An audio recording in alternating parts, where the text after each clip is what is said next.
சுப்பிரமணிய ஞானத்தை தந்த மகான் சுப்பிரமணியர் தான் தமிழ் கடவுளாக சொல்லப்பட்ட முருகபெருமான் என்று பல அன்பர்கள் நினைத்து கொண்டு இருக்கிறார்கள்.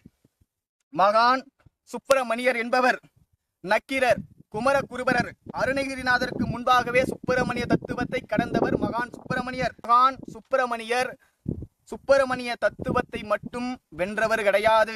மகான் சுப்பிரமணியர் பராபர சிவத்தின் எல்லையை கடந்து சென்றவர்.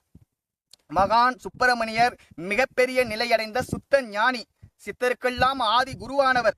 இவராலும் பராபர சிவத்தின் எல்லையை கடக்க முடியவில்லை. சில அன்பர்கள் இவர் சாகாவரத்தை பெற்றவர் என்று சொல்கிறார்கள். மகான் சுப்பிரமணியர் தன்னுடைய சுப்பிரமணிய ஞானத்தின் மூலம் அகத்தியருக்கு போதிக்கிறார். அகத்தியனாகிய நீயும் சுப்பிரமணியனாகிய ஞானும் அகண்ட பரிபொருளான பராபரை சிவமும் 100வது சதுர யுகத்தில் மாண்டு போய்விடுவோம் என்று குறிப்பிடுகிறார்.